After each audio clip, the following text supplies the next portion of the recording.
अस्सलाम वालेकुम जी। समा टीवी पर जोर का जोड़ में हाफिज़ मोहम्मद इमरान आपको खुशामदीद कहता है। पाकिस्तान क्रिकेट टीम पहला T20 मैच तो हारी है, लेकिन ऐसा तो नहीं कि सभी हारने हैं। अभी 4 मैचेस बाकी हैं। पहले मैच में जिन लोगों ने परफॉर्म नहीं किया, जो खिलाड़ी अच्छे खेल का मुजाहरा नहीं कर पाए हैं, सवालात उन पर भी उठ रहे हैं, और जिन्होंने अच्छा खेल पेश किया, सवालात उन पर भी उठ रहे हैं। क्या जिन खिलाड़ियों को पाकिस्तान टीम में कम बैक करवाया गया, जैसा कि आज़म खान है, साइम अयूब पाकिस्तान की टीम में शामिल हुए हैं बहैसियत ओपनिंग बल्लेबाज, इसी तरीके से आपको अब्बास आफरीदी नज़र आते हैं, उसामा मीर भी नज़र आ रहे हैं। इन खिलाड़ियों को कितने मौक़े देने चाहिए, क्योंकि क्या ये दुरुस्त होगा कि एक ही मैच में नाकामी के बाद अगर आप दूसरे मैच में किसी भी खिलाड़ी को ड्रॉप कर दें टीम से, तो ये क्या किस हद तक खिलाड़ी के एतमाद को नुकसान पहुंचा सकता है और पाकिस्तान क्रिकेट टीम की मैनेजमेंट की जो सोच में अदम तसलसल है उसका इजहार कर सकता है। हमें तब्दीलियाँ कैसे करनी हैं, किस तरीके से करनी है, पाकिस्तान सुपर लीग का शेड्यूल भी अनाउंस हुआ है, इन तमाम चीज़ों पर हम गुफ्तगू करेंगे। हमारे साथ इस वक्त जूम पर मौजूद हैं सीनियर स्पोर्ट्स जर्नलिस्ट जनाब सलीम खालिक साहब। सलीम साहब अस्सलाम वालेकुम। बहुत बहुत शुक्रिया सलीम खालिक साहब। कल पाकिस्तान एक मैच हारा है, अब दूसरा मैच खेलना है। जिन खिलाड़ियों को मौक़े मिले हैं, गो के वसीम जूनियर टीम के साथ थे, लेकिन उनकी जगह पर अब्बास आफरीदी फ़र्स्ट चॉइस बने। ज़मान खान T20 स्पेशलिस्ट हैं, लेकिन उनकी जगह पर अब्बास आफरीदी फ़र्स्ट चॉइस बने। उन्होंने अच्छे खेल का मुजाहरा किया, ये और भी अच्छी बात है। इसी तरीके से आज़म खान नाकाम हुए विकेटों के पीछे भी, बैटिंग के शोबे में भी। साइम अयूब अच्छा खेले, उन्होंने अच्छे खेल का मुजाहरा किया। उसामा मीर नाकाम रहे, अच्छा खेल पेश नहीं कर पाए। तो आपको लगता है कि ये जो नौजवान खिलाड़ी हैं, इनको बनाने के लिए या इनकी सलाहियतों से सही तरीके में दुरुस्त तरीके से फ़ायदा उठाने के लिए कितने मैचेस अब इनको देने चाहिए, या फिर ये जो जितने खिलाड़ी लेकर गए हैं एक एक दो दो मैचेस खिलाकर सबको चेक किया जाए और फिर मुस्तकबिल की हिकमत अमली तय की जाए? हाफिज साहब, कम से कम 2 से 3 मौके तो देने ही चाहिए, मेरा ये ख्याल है। अब्बास को आपने देखा कि वो पहले ही मैच में बड़ा अच्छा उन्होंने परफॉर्म किया, और मुझे जो उनकी एक अच्छी चीज लगी कि अपने चचा की तरह उनकी बॉलिंग में वैरायटीज भी बहुत हैं। आपको पता है उमर गुल उनके चचा हैं। जैसे उन्होंने जो विकेटें ली, 2 विकेटें अगर मैं गलत नहीं हूँ तो उन्होंने स्लोअर वन पे ली। मतलब बैट्समैन ये एक्सपेक्ट कर रहा था कि एक फास्ट बॉलर है, बहुत तेज गेंद आएगी, उसने उसी हिसाब से बैट घुमाया, बॉल हल्की आई और उसमें वो कैच हो गया।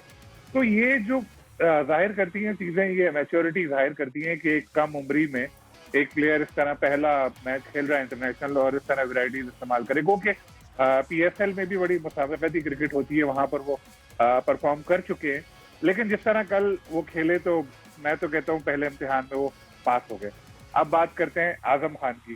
देखें, बहुत सारे ऐसा भी होता है, कभी आप देखें कि कोई कंपनी होती है, उसने रखा होता है कि भाई मास्टर्स के अलावा किसी को हम जॉब नहीं देंगे, या फलाना डिग्री का हामिल है उसको हम जॉब देंगे, बाकी किसी को नहीं देंगे।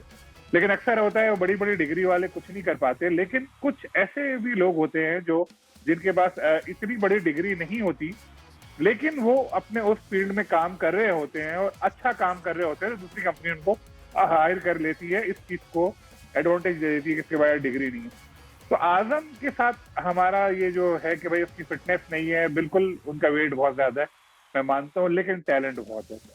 आजकल की जो T20 क्रिकेट है उसमें आजम जैसे प्लेयर की हमें जरूरत है। जिस दिन वो चल गए ना हाफिज साहब, आप खुद देखिएगा, आप बोलेंगे यार आपने सही कहा था। बहुत जोर जोर से बड़े लंबे लंबे छक्के मारता है वो, और विकेट कीपिंग भी मैं कहता हूँ कि 19-20 की कोई बहुत बड़ा ब्लंडर नहीं किया। मैं कोई ये नहीं कर रहा कि उनकी हिमायत कर रहा हूँ बड़ी बहुत, लेकिन मैं आपको बता रहा हूँ क्योंकि मैंने देखा है, मैंने उनके ऊपर माजी में क्रिटिसाइज भी किया, लेकिन उन्होंने अपनी परफॉर्मेंस बेहतर की है। अगर हम दुनिया भर की लीग देखें तो वहां पर खेलते चले आ रहे हैं और उन्होंने अच्छा परफॉर्म किया है। तो मैं कहता हूँ वर्ल्ड कप के तनाजुर में हमारे पास आजम जैसा अगर प्लेयर है तो अच्छी बात है, उनको मौका देना चाहिए। एक बात बस, कॉन्फिडेंस आने की जरूरत है। एक अच्छी इनिंग हो गई, एक अच्छा कोई कैच हो गया, उसके बाद कॉन्फिडेंस आ गया, तो वही लीग वाला आजम आपको इंटरनेशनल क्रिकेट में नजर आएगा।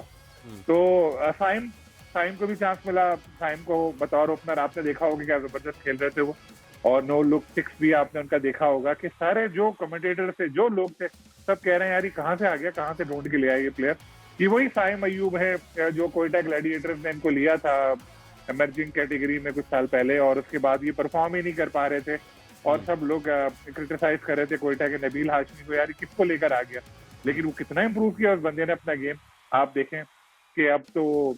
लेकिन अमूमन ऐसा ही होता है कि यंगस्टर कोई अच्छा परफॉर्म कर रहा होता है ना, एकदम रन आउट हो जाता है। तो वक्त दें, हाँ, वक्त दें, आप प्लेयर्स को वक्त दें। आई होप कि ये अच्छा परफॉर्म करेंगे।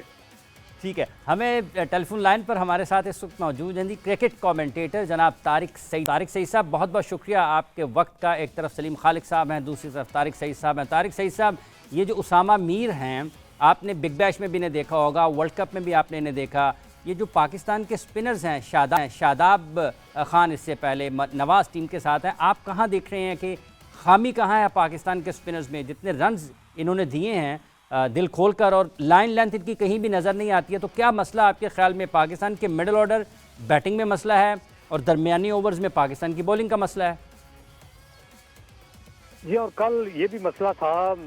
कल क्योंकि ये ग्राउंड जो है ईडन पार्क का, इसकी डायमेंशंस जो हैं वो बहुत मुख्तलिफ हैं दुनिया के दीगर ग्राउंड से। और एक तरफ जो बाउंड्री थी वो मुश्किल, वो तो 45 गज की थी, तो मुश्किल हो जाता है कई बार एक ऐसे स्पिनर के लिए जो टीम में अपने पाँव पे खड़ा होना चाह रहा हो, इंटरनेशनल क्रिकेट में अपना पहला मैच खेल रहा हो इस फॉर्मेट में, तो मुश्किल था। कप्तान भी नए थे, अगर कप्तान तजुर्बेकार होता तो मे बी वो उन्हें संभाल सकते थे। तो मेरा ख्याल है पेशेंस कुछ रखना होगा हमें इन प्लेयर्स के साथ। ये सब नए आए हैं, एक नया कॉम्बिनेशन तश्कील पा रहा है, टीम मैनेजमेंट जो है वो बिल्कुल नई है, उसका पहला ये गैर मुल्की दौरा है। तो टैलेंट है इन सब में, जिनका भी एक एक करके तस्करा हो रहा था, खा वो उसामा मीर हूँ, खा साइम अयूब हूँ। तो हमें थोड़ा सा मेरा ख्याल है इनको वक्त देना होगा। और फिर हमें, क्योंकि ये बायलैटरल सीरीज हैं, अगर आप इनमें हार भी जाते हैं तो 19-20 अगर नतीजा हो भी जाता है तो मेरा ख्याल है इतना ज़्यादा वावेला करने की ज़रूरत है नहीं, क्योंकि अगर आपकी बड़ी पिक्चर पे नज़र है वर्ल्ड कप पे, तो फिर थोड़ा सा हमें जो है वो बेसब्री से बचना होगा। और पहले भी ये होता रहा है, जो बड़ी टीमें थी ऑस्ट्रेलिया या भारत जिनने वर्ल्ड कप का फाइनल खेला, वो जब बामी सीरीज होती थी, व्हाइट बॉल क्रिकेट की मैं बात कर रहा हूँ, टेस्ट क्रिकेट की नहीं, तो उसमें जो है वो बामी सीरीज में वो तजुर्बात करते हैं, उसमें नतीजा कई बार वो उनके हक में नहीं होता, वो गलत तरफ होते हैं रिजल्ट के, लेकिन वो तजुर्बात करने से गुरेज नहीं करते। तो मेरा ख्याल है ये जो प्लेयर्स हैं पाकिस्तान के पास बेस्ट अवेलेबल यही हैं तकरीबन। तो थोड़ा सा क्योंकि मतलब आपका ये मानना है तारिक साहब कि नताइज की परवाह नहीं करनी चाहिए, थोड़ा सब्र और तहम्मुल से काम लेना चाहिए वर्ल्ड कप को सामने देखते हुए। सलीम खालिक साहब, अगर हम वर्ल्ड कप को सामने देखते हैं तो आप समझते हैं कि क्या वाकई हम दुरुस्त समत में सफ़र कर रहे हैं वर्ल्ड कप की तैयारियों को सामने रखते हुए, उनको देखते हुए? बिल्कुल, आपके सवाल का जवाब देने से पहले मैं तारिक भाई को सलाम कहूंगा, क्योंकि मुख्तलिफ टेलीविजन चैनल्स पे अब इनसे मुलाकात होती है, एक लाइन पे ये होते हैं, एक लाइन पे अब बात होती है कि जो आप कह रहे हैं तैयारियां मैं देखें, आपको ये बात पूरे वसूख से कहता हूँ कि ये अल्हम्दुलिल्लाह हमारी जो टीम है बहुत अच्छी टीम है, T20 की बेस्ट टीम है, और ये आपको देखेगा वेस्ट इंडीज में इंशाल्लाह अच्छा परफॉर्म करती नजर आएगी। बस ये राइट कॉम्बिनेशन की तलाश है और कोशिशें शुरू कर दी हैं। मोहम्मद हफीज अभी नए आए हैं, उनकी नीयत पे मुझे कोई शक नहीं है। अगर आप मुझसे पूछें यार पाकिस्तान के चंद ऑनेस्ट क्रिकेटर्स कौन है, तो मैं उनमें हफीज का नाम जरूर शामिल करूंगा। गलतियां कर सकते हैं, लेकिन यह है कि नेक नियति उनकी है, तो वो अगर वो कोशिश कर रहे हैं, उन्होंने कुछ ऐसे बड़े फैसले किए हैं जो शायद कोई दूसरा नहीं कर पाते। जैसे बाबर और रिजवान की ओपनिंग जोड़ी तोड़ना इतना आसान नहीं था, लेकिन हफीज ने चांस लिया। अगर यकीन माने साइम कुछ बॉल्स और खेल जाते ना, तो इतना जबरदस्त पाकिस्तान को स्टार्ट मिलना था कि मैच जीत सकते थे हम। तो कोशिशें हो रही हैं, प्लेयर्स बहुत अच्छे हैं हमारे पास। मसला जो है फील्डिंग, मेन जो मसला है हमारा वो फील्डिंग है। चाहे आप ऑस्ट्रेलिया में देखें, कई बार ऐसा लग रहा था कि हम जीत सकते हैं, लेकिन कैचेस थोड़े, चाहे आप कल वाले पहले T20 में देखें, कई कैचेस ड्रॉप हुए। राइट कॉम्बिनेशन की तलाश है। बदकिस्मती से शाहीन आफरीदी जो हमारे मेन बॉलर हैं इतना अच्छा परफॉर्म नहीं कर पा रहे, लेकिन वो आएंगे फॉर्म में। आउट ऑफ फॉर्म के प्लेयर्स होते हैं। बाबर को आप देखें, कैप्टनसी उनकी गई, उनके बस एडेड प्रेशर जो है वो रिलीज हुआ। उसके बाद कल बाबर अपनी क्रिकेट को एंजॉय करते दिखाई दे रहे थे, लेकिन मसला ये है कि बाबर अच्छा खेले तो दूसरी तरफ से किसी ने सपोर्ट नहीं किया। अगर दूसरे एंड से उनको थोड़ी सी सपोर्ट मिल जाती, आजम या इफ्तिखार या कोई और, तो पाकिस्तान जीत सकता था वो मैच। तो मुझे तो ये लगता है कि टीम हमारी दुरुस्त सिमत में आपके ख्याल में सफर कर रही है। आपने कहा कि ये जो ओपनिंग जोड़ी है बाबर और रिजवान की, इसके ऊपर तजर्बा किया है, ये टीम मैनेजमेंट का एक क्रेडिट है कि उन्होंने एक बड़ा फैसला किया है। लेकिन तारिक सईद साहब, आप बताइएगा कि वाकई ये एक मसला था पाकिस्तान का, और ये बाबर और रिजवान की जोड़ी को हिलाकर हम उनकी सलाहियतों से बेहतर इस्तेफादा कर सकते हैं। बाबर तो कल भी रन्स किए हैं उन्होंने, लेकिन उसके बावजूद तनकीद की जद में हैं कि वो पहले 20 बॉल अच्छे नहीं खेले, पहले 26 बॉल अच्छे नहीं खेले, पहले 32 बॉल अच्छे नहीं खेले।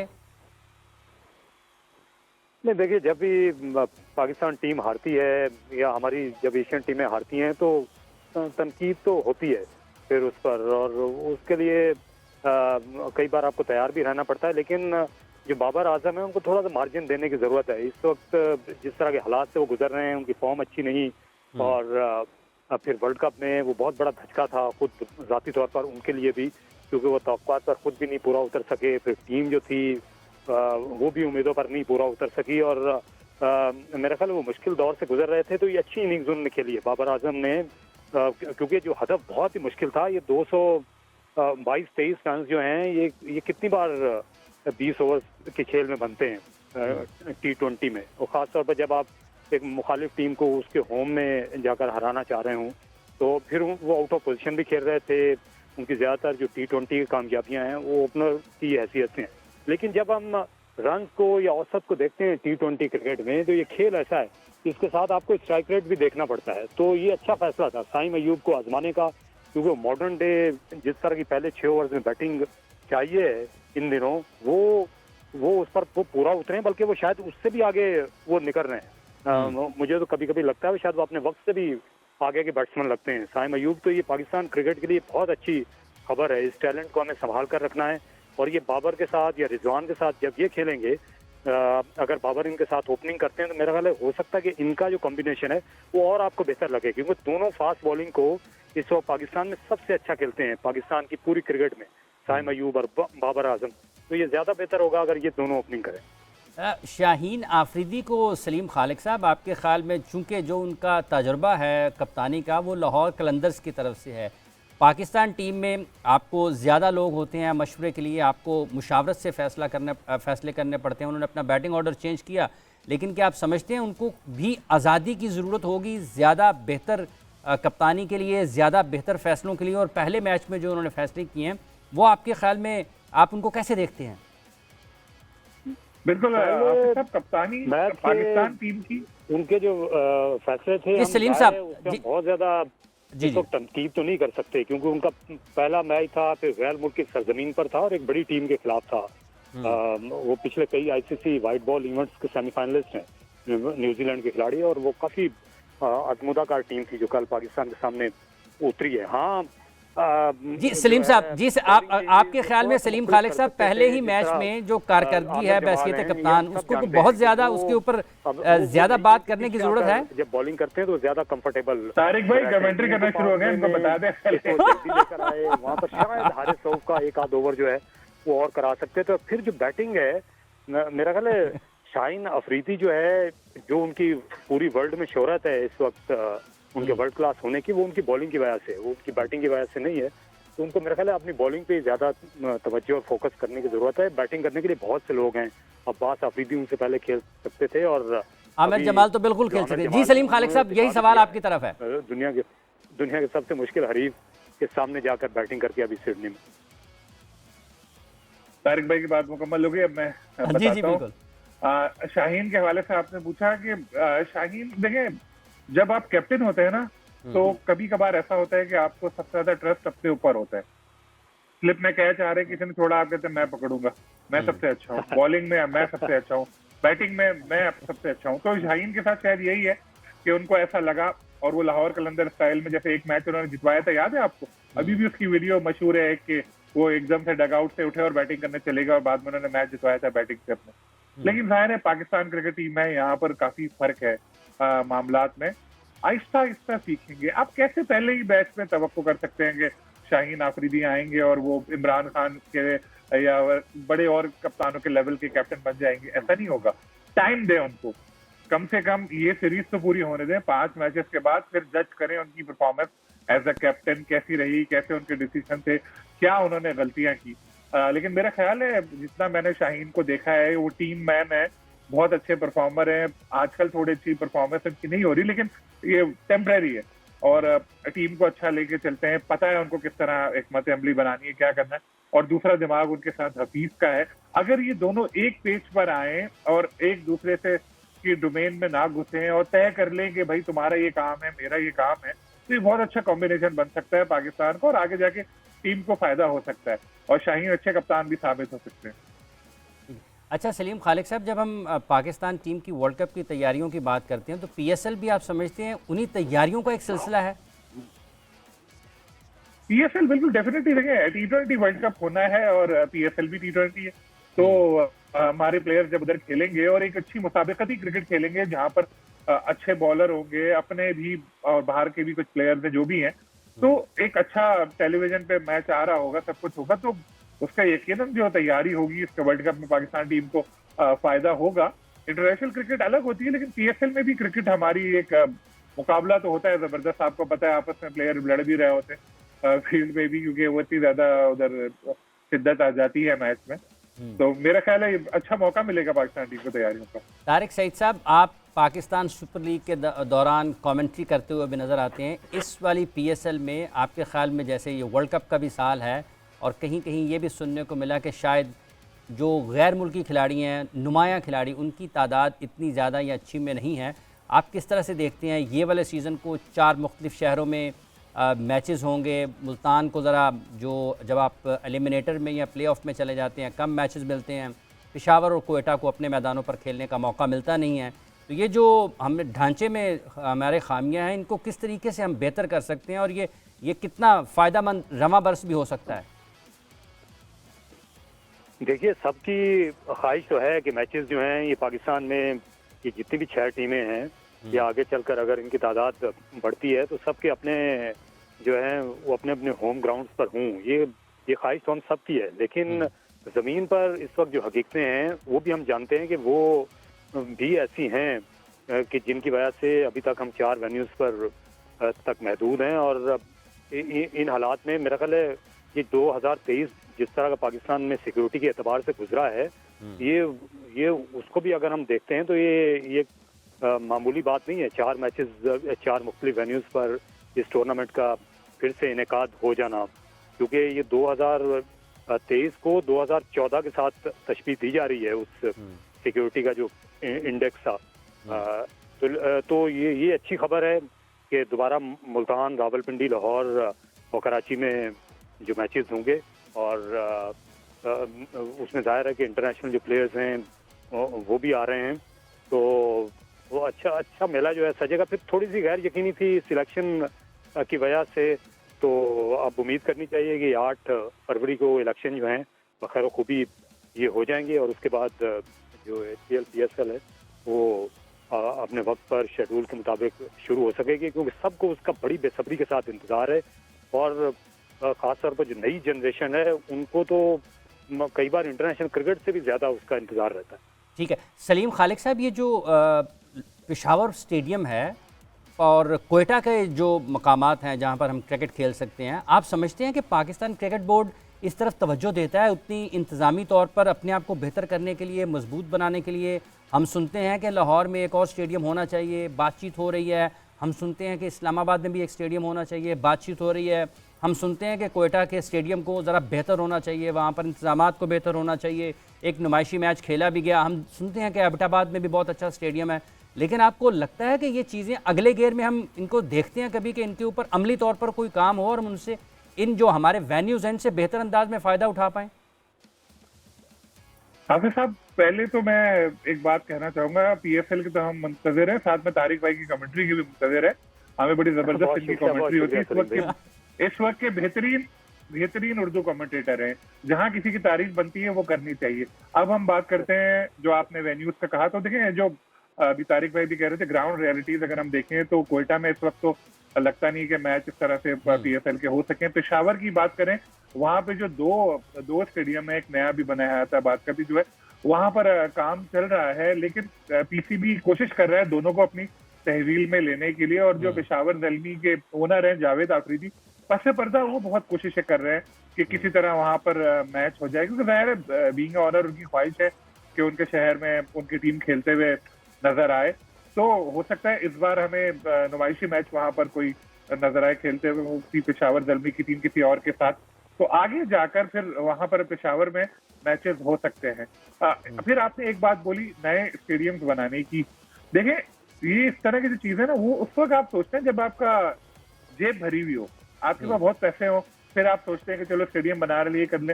लेकिन बदकिस्मती से अभी हमारे मुल्क की हालात ऐसे नहीं है, ना ही हमारे बोर्ड के पास पैसा तो है, लेकिन इतना नहीं कि नया स्टेडियम बनाना बहुत बड़ा प्रोजेक्ट है।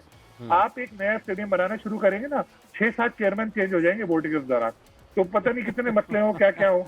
तो इसलिए जो अभी आपके पास है उनको आप बेहतर करें। जैसे नेशनल स्टेडियम में लोग क्यों नहीं आते भाई कराची में, क्या वजूहत है, एक स्टडी कराएं, उसकी पूरी एक तहकीक कराएं, आपको पता चलेगा। पूछे हम लोग कराची वाले, हम आपको बताएंगे क्यों नहीं आते, क्या वजूहत है, वो मसले हल करें। लाहौर में तो ऑलमोस्ट भरा होता है, मुल्तान में भी बहुत लोग मैच देखने आते हैं, पिंडी में भी मैच देखने आते हैं। तो जो 4 वेन्यू आपके तैयार है, वहां पर तो हो रही है क्रिकेट। लेकिन जो नया स्टेडियम है, मैं तो कहता हूँ, मेरी राय है, आपका क्या जो भी सोचो, कि इस वक्त हमें नए स्टेडियम बनाने के बजाय जो हैं उन्हीं को बेहतर करने पे तवज्जो देनी चाहिए।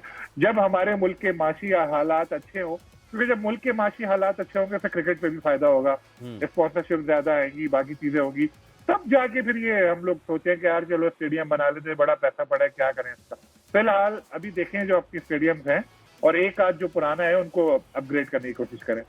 ठीक है, बहुत बहुत शुक्रिया आपका सलीम खालिक साहब, आपने अपना वक्त दिया। तारिक सईद साहब, आपने आपका भी बहुत बहुत शुक्रिया। नाज़रीन इकराम, आप गुफ्तगू सुन रहे हैं पाकिस्तान क्रिकेट टीम की कारकर्दगी के हवाले से, और उसके साथ साथ जब हमने पाकिस्तान सुपर लीग के मैचेस की मेज़बानी करनी है 4 मुख्तलिफ मकामात पर, उन स्टेडियम्स को हम कैसे बेहतर बना सकते हैं। और जब हम इन स्टेडियम्स की बात करते हैं तो फिर हमें ये भी जहन में रखना चाहिए कि 2025 की चैम्पियंस ट्रॉफ़ी में पाकिस्तान ने उसकी मेज़बानी करनी है, और उसके लिए हमें इंतज़ामात को बहुत बेहतर करना है।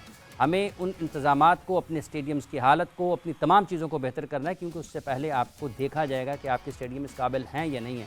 यहाँ पर एक वक्फे का वक्त हुआ चाहता है, वक्फे के बाद मज़ीद गुफ्तगू करेंगे कि मसला क्या है पाकिस्तान के स्पिन बॉलर्स के साथ, इस वक्फे के बाद।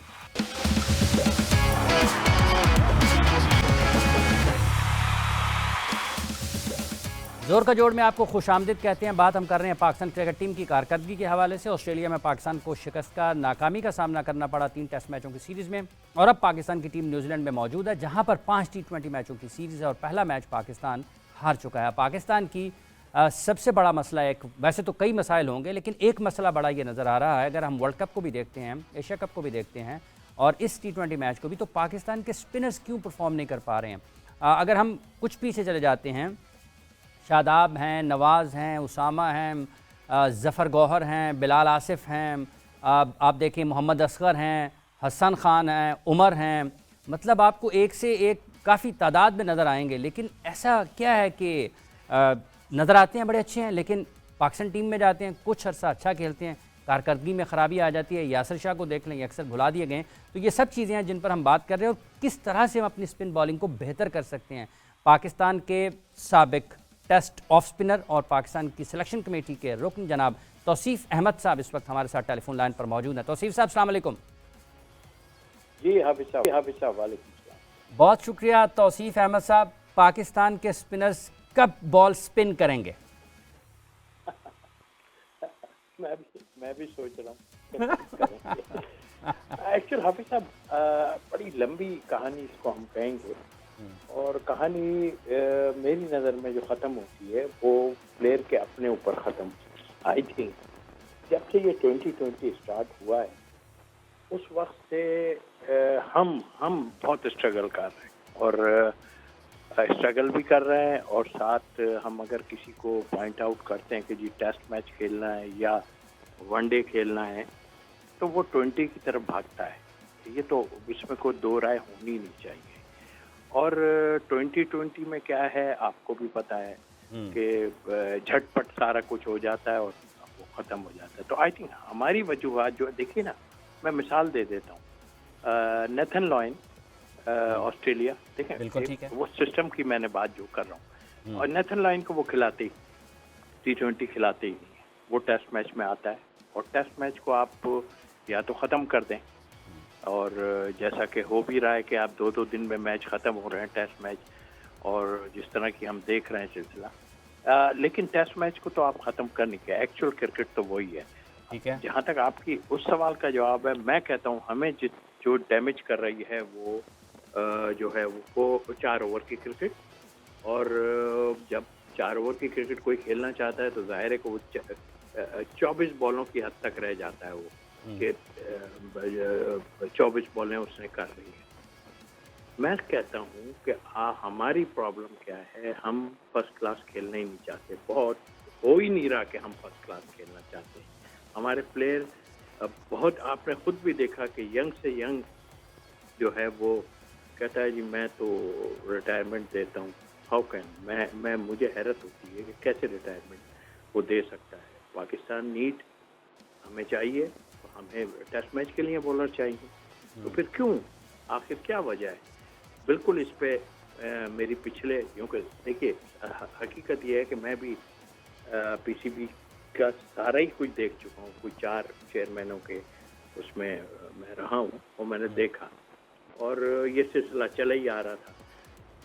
बात जरूर होती थी कि फर्स्ट क्लास खेलना चाहिए, मतलब इम्प्लीमेंट कोई नहीं करा पाता, और इम्प्लीमेंट खाली मैं तो सिर्फ बोल ही सकता हूँ और तो कुछ भी नहीं। जब तक आप T20 के अलावा खेलें, शौक से खेलें, जिसको खेलना है खेलें ज़रूर, लेकिन पाकिस्तान की क्रिकेट में अगर आपने रहना है तो आपको फर्स्ट क्लास क्रिकेट खेलनी पड़ेगी, इसलिए कि हम तो बैट्समैन नहीं थे, हमें बैटिंग तो खैर मिलती ही नहीं थी, लेकिन हम जब पहला गेंद जब हम उठाते, हम सब कहेंगे कि यार वक्त चेंज नहीं हुआ है, कुछ भी चेंज नहीं हुआ है, क्वालिटी ख़त्म हो गई है, और आप में वो चीज़ रही नहीं कि आप जो है वो 20-25 ओवर दिन में आप करें तो आपका बाजू जो है वो आपका साथ दे देगा, कभी भी नहीं देगा। अगर आप सिर्फ प्रैक्टिस में 3, 4, 5, 6 ओवर 8 ओवर करके ख़त्म कर देते हैं, कभी भी आपका, तो हमारे लिए प्रॉब्लम जो हो रही है वो ये हो रही है। इसके लिए देखिए इस वक्त मैं मुंसलिक हूँ अपनी जगह, मगर मुझे कहने में कोई आर नहीं है, और सभी बात कर रहे हैं कि हमें इसमें बिल्कुल इस तरह करना पड़ेगा बोर्ड को कि हमें प्लेयर को कहना पड़ेगा, रिस्ट्रिक्ट करना पड़ेगा कि भाई विदाउट, अगर फर्स्ट क्लास आप नहीं खेले, और चेक एंड बैलेंस भी डेफिनेटली होगी उसकी, अगर आप फर्स्ट क्लास नहीं खेले तो फिर जो है आपका मुश्किल है। ठीक है, आपका ये मानना है तौसीफ साहब कि हमें कुछ ना कुछ अपने हाउस को इन ऑर्डर करना पड़ेगा। हमें इस वक्त टेलीफोन लाइन पर ज्वाइन किया है जी साबिक टेस्ट क्रिकेटर जनाब मुश्ताक अहमद साहब ने। मुश्ताक साहब अस्सलाम वालेकुम। सलाम। बहुत शुक्रिया। आपका सवाल एक सादा सा है कि पाकिस्तान के स्पिनर्स कब बॉल स्पिन करेंगे और कैसे करेंगे?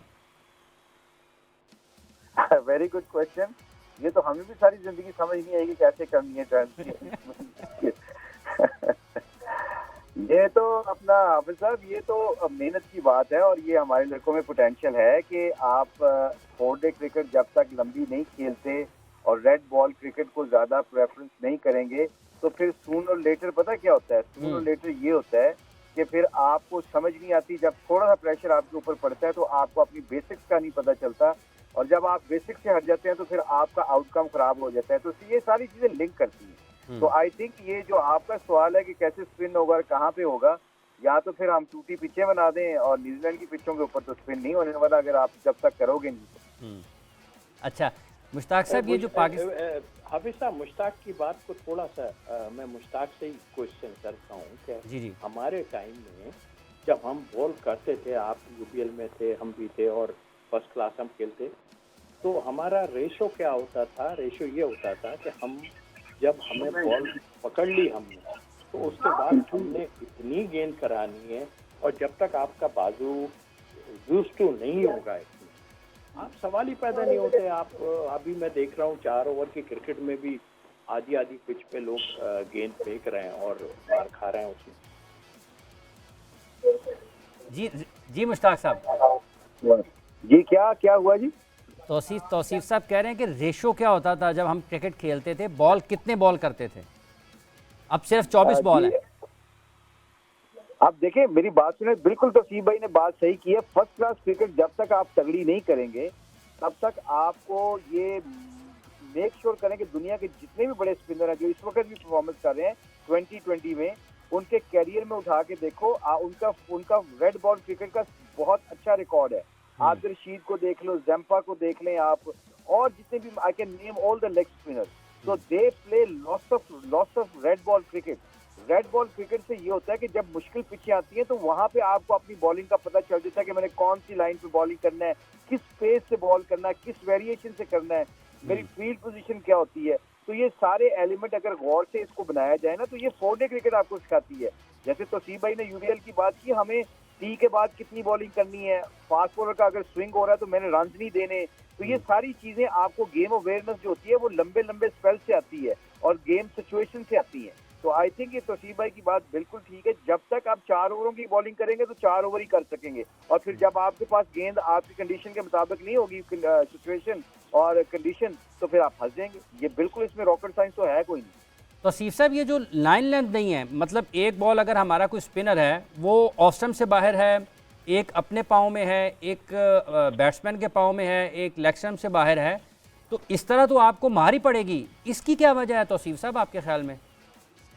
देखिए फिर वहीं आता है वो 4 ओवर। जब पहली बॉल से आप ये सोच रहे हैं, नीड क्या है आपके, या लेग स्पिनर है जी, आप ठीक है, एक आध बॉल आपका पीछे गिर जाता है, मुझे जानता है, सारा कुछ है अपनी जगह, लेकिन जब आप ऑफ स्पिनर भी हैं, जब आपके जहन में एक ही चीज़ है कि मैं पहले बॉल से ही जो है वो मैंने रन्स रोक देने, वो मैं भूल जाऊंगा कि मैंने बॉल को फिंगर से टर्न करना है या नहीं करना। कैसी भी पिच हो वो रन्स बचाने के लिए सिर्फ जाएगा। पहली बॉल से 24 बॉलें उसने कर दी हैं, पहली बॉल से वो सोचेगा मुझे मारना पड़ना शुरू हो जाए, और फिर जब तो वो बेसिक से हट जाएगा। यानी कि बेसिक क्या है? बेसिक है नॉर्मल है, आप देख रहे हैं नेथन लॉयन को देखते हैं, ये मुशी खुद भी बॉलिंग करते थे, आप सबको पता है कि आपको क्या रिक्वायर्ड है, किस तरह बॉलिंग करनी है। मगर यहाँ तो आप देख लें, और फिर इजी थोड़ा हो गया है कि बहुत ज़्यादा क्रिकेट जल्दी जल्दी मिल गई, और 4 ओवर की मिल गई या जो भी मिल गई, लेकिन आपको मेहनत करनी ही नहीं पड़ी। इसके लिए अब मैं खुद कहता हूँ कि इसमें कोई बुराई नहीं है। अभी भी वक्त ऐसा नहीं है कि अगर आपको अपना बैकअप या आपको देखना है कि हमें स्पिनर बॉलर हैं तो उनको हमें रिस्ट्रिक्ट करना पड़ेगा, कि आप महदूद करना पड़ेगा। मुश्ताक साहब आपके ख्याल में ये जो लाइन लेंथ नहीं है पाकिस्तान के बॉलर्स की, बन नहीं पाती है, क्या इसकी वजह सिर्फ T20 क्रिकेट की तरफ रुझान है या फिर कहीं ना कहीं कुछ और चीज़ों के ऊपर भी तवज्जो देना पड़ेगी? साहब देखिए, बात घुमा शुमा के जिधर मर्जी आप ले जाएं, बेसिक्स की बात है। ये प्रोग्राम 20 प्रोग्राम भी हम कर लेंगे, इसका जवाब सिर्फ बेसिक्स के ऊपर है। आप जितना सिंपलीफाई करें, मैं आपको थोड़ी सी मैं अपनी एग्जांपल दे देता हूँ। जब मैं पाकिस्तान से खेलना शुरू किया था तो मेरे फर्स्ट क्लास क्रिकेट इतनी नहीं थी पीछे, तो 1 डे क्रिकेट में तो मुझे कामयाबी मिल जाती थी, 4 डे क्रिकेट में, टेस्ट क्रिकेट में मैं एक्सपोज हो जाता था, क्योंकि आपको गंदे बॉल पे कई दफा लेग स्पिनर को विकेटें मिल जाती हैं। और आजकल की मॉडर्न क्रिकेट में जो आपको ठा वाली गेम चल रही है, इसमें मेरी क्रिकेट कहाँ पे इम्प्रूव हुई? काउंटी क्रिकेट खेल के, फर्स्ट क्लास क्रिकेट खेल के। वहां पे आपको पता होता है कि 6 बॉल मैंने एक जगह पे फेंकूंगा, I have to bowl good overs to get wicket. अच्छे ओवर करूंगा तो विकेट मिलेगी, अच्छे बॉलों पे विकेट नहीं मिलेगी। ये बड़ी मोटी सी बात है। अब आ जाए 2020 में, फिर अल्लाह का शुक्र है जो मैंने आपको बात की, फर्स्ट क्लास क्रिकेट में ये चीजें सीखी। फिर ऑस्ट्रेलिया में जाके भी विकेटें मिली, इन्हीं पिचों के ऊपर, घास वाली पिचों पे भी अल्लाह ने 10-10 आउट करवाए। न्यूजीलैंड में जाके 10-10 विकेटें ली, 1 डे में बड़ी अच्छी परफॉर्मेंस होती थी। उसके पीछे मेरी फर्स्ट क्लास क्रिकेट की जो परफॉर्मेंस थी, जो मैंने सीखा, मेरा एक्शन रिपीटेबल हो गया, मेरी बेसिक्स तगड़ी हो गई। जब बेसिक्स और आपका एक्शन अच्छा हो जाता है, फिर आप जाके कंडीशन को देख के फिर उसके मुताबिक बॉल वेरिएशन से करते हैं। इसलिए ये जो हम बार करते हैं, इसलिए कि आपकी बेसिक्स के ऊपर काम होने वाला है। जब आप 4 डे क्रिकेट खेलेंगे, आपको खुद ही समझ आ जाएगी। I always use this phrase कि बेस्ट कोच आपका होता है वो 4 डे क्रिकेट होती है, जो आपको सिखाती है कि मैंने इस मौके पे क्या करना है। कोच आपको सिर्फ इंफॉर्मेशन दे सकता है, उसका इंप्लीमेंट करने के लिए red ball cricket is the best platform, और यही इसका हल है, और इसका कोई हल नहीं। और दूसरी बात, आपके एक्शन के ऊपर काम होने वाला था। 2020 में इन पिचों के ऊपर पाकिस्तान या इधर उधर चले जाएं, यूएई की पिचों में, कंडीशन में आपको पिच पे स्पिन मिल जाता है, आप बच जाते हैं। वहां पे आप बचत नहीं होती, आपके स्किल ही आपको बचाते हैं, आपकी वेरिएशन और आपकी जो मेहनत है वही बचाती है। और इसके लिए जो 6 बॉलें आप कहते हैं एक जगह पे गेंद फेंकने के लिए क्या करना चाहिए? Basics, repeatable action and plenty of red ball cricket, that's all I think. ठीक है, बहुत बहुत शुक्रिया आपका तौसीफ़ साहब, बहुत बहुत शुक्रिया आपका मुश्ताक अहमद साहब। आप दिया नाज़रीन कराम, आपने गुफ्तगू सुनी है तौसीफ़ अहमद साहब की और मुश्ताक अहमद साहब की। पाकिस्तान क्रिकेट को और पाकिस्तान की टीम को अगर हमने अपनी बेसिक्स को, बुनियाद को मजबूत ना किया तो हमें मसाइल का सामना रहेगा। भले हम उसको T20 क्रिकेट की बात कर लें, भले हम उसको वनडे में बात कर लें, भले हम उसको टेस्ट मैचेस की तरफ ले जाएं, जब तक हमारी बुनियादें मजबूत नहीं होंगी हमें मुश्किलात रहेंगी और हमारी कारकर्दगी में भी अदम इस्तेहकाम भी रहेगा, उतार चढ़ाव भी रहेगा। और इन चीज़ों को दूर करने के लिए हमें वापस अपनी बेसिक्स पर जाना है, हमें अपनी चीज़ों को ठीक करना है। कौन करेगा, कब करेगा, कैसी होंगी, इसके बारे में कुछ भी बताना क़ब्ल वक्त है। और शायद आप भी यही सवाल जो आपके जहन में होगा वो भी यही होगा। ज़ोर का जोड़ की इस एपिसोड का वक्त ख़त्म हुआ चाहता है। अपनी पूरी प्रोडक्शन टीम के साथ हाफिज़ मोहम्मद इमरान आपसे इजाज़त चाहता है। अपना बहुत सा ख्याल रखें। अल्लाह हाफिज़।